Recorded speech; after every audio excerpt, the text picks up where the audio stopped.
নমস্কার বন্ধুরা, প্রিয়াঙ্কাস কিচেনে আপনাদের সবাইকে স্বাগত। তো সামনেই পৌষ পার্বণ, আর তাই জন্য সেই উপলক্ষে আপনাদের জন্য নিয়ে আসতে চলেছি একটা অতুলনীয় স্বাদের দুধ পাটিসাপটা রেসিপি। তাহলে দেখতে থাকুন আজকের এই রেসিপি। পাটিসাপটা তৈরি করার জন্য আমি এরকম কাউ মিল্ক 2 প্যাকেট নিয়ে নিয়েছি, মানে 1 লিটার দুধ। তো দুধটা আমি নেড়ে নেড়ে একটু ঘন করে নেব।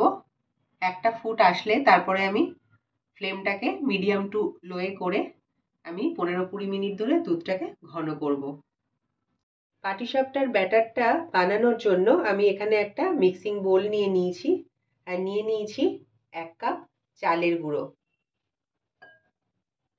এটা আতপ চালের গুঁড়ো। 1 কাপ দিয়ে দিচ্ছি ময়দা সেম কাপের। 1/2 কাপ দিয়ে দিচ্ছি সুজি।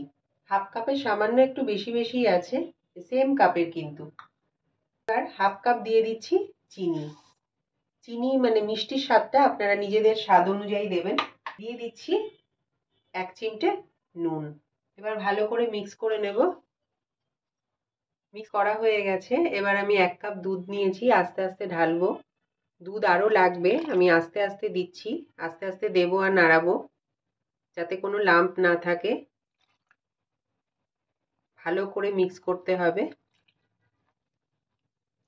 আরো 1 কাপ দুধ আমি দিয়ে দিলাম।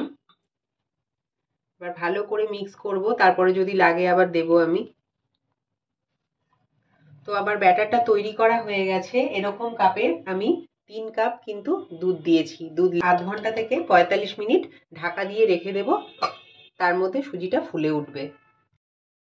এখানে একটা প্যান বসিয়ে নিয়েছি, আর এখানে নিয়েছি 250 গ্রাম খেজুরের গুড়, মানে খেজুরের গুড়ের পাটালি আমি ভেঙে নিয়েছি। এবার আমি গুড়টাকে মেল্ট করে নেব কিছুক্ষণ। গুড়টা আমার গলে গেছে, আর এখানে নিয়ে নিয়েছি মাঝারি সাইজের একটা নারকোল আমি কুড়িয়ে নিয়েছি, নারকোলটা দিয়ে দিচ্ছি। এখানে নিয়ে নিয়েছি 10 টাকার একটা আমুলিয়া, এই গুঁড়ো দুধটা আমি দিয়ে দিচ্ছি। স্বাদটাও ভালো হবে, বাঁধনটাও ভালো হবে। পুরটা আমার প্রায় হয়ে এসছে। আমি দিয়ে দিলাম 1 চামচ এলাচের গুঁড়ো, সুন্দর একটা ঘ্রাণ আসবে।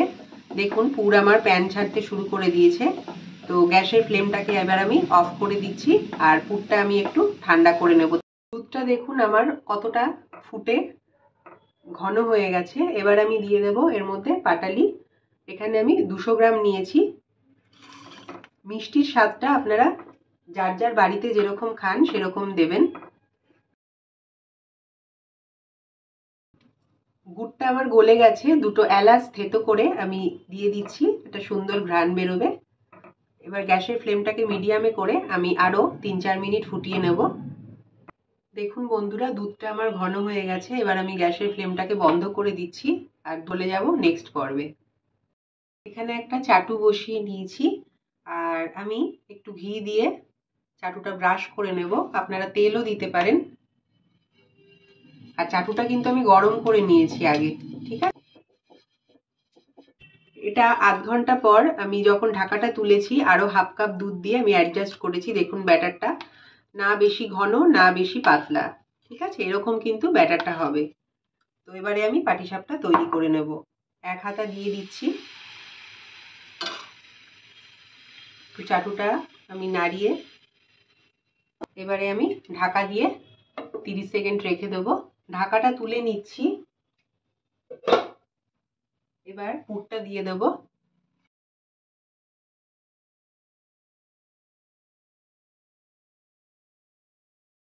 এভাবে আমি প্রত্যেকটা পাটিসাপটা তৈরি করে নেব। তো পাটিসাপটা আমার হয়ে গেছে। এবারে আমি তুলে নিচ্ছি। সেম ভাবে আবার আমি ঘি দিয়ে ব্রাশ করে নিলাম, আর আবার আমি পাটিসাপটা দিয়ে করে নিচ্ছি। ব্যাটারটা দিচ্ছি, 1 হাতা দিয়ে দিলাম।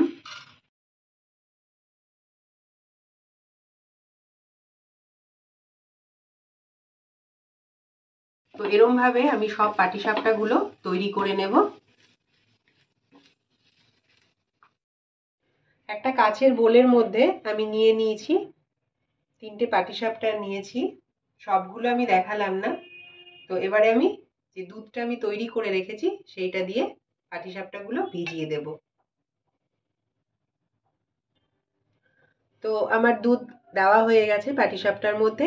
তো তৈরি হয়ে গেছে আমার দুধ পাটিসাপটা। এবারে আমি এই খাবারটাকে আমি 3-4 ঘন্টা রেখে দেবো, তাহলে কিন্তু দুধটা ভালোভাবে পিঠের মধ্যে অ্যাবজর্ব করে নেবে। তারপরে আমি আবার আপনাদের পরিবেশন করে দেখাবো। বন্ধুরা, তৈরি হয়ে গেছে আমার আজকের এই দুধ পাটিসাপটা রেসিপি। আমার মতো করে বাড়িতে অবশ্যই একবার ট্রাই করে দেখবেন। আমার এইটুকু বিশ্বাস আছে যে আপনাদের খুব ভালো লাগবে। আর এই রেসিপি কিন্তু একবার খেলে বারবার খেতে ইচ্ছা করবে। আর যদি আমার রেসিপি ভালো লাগে একটা লাইক শেয়ার করতে ভুলবেন না। আর তাহলে দেখা হচ্ছে নেক্সট ভিডিওতে। আজকে এখানেই শেষ করছি। নমস্কার।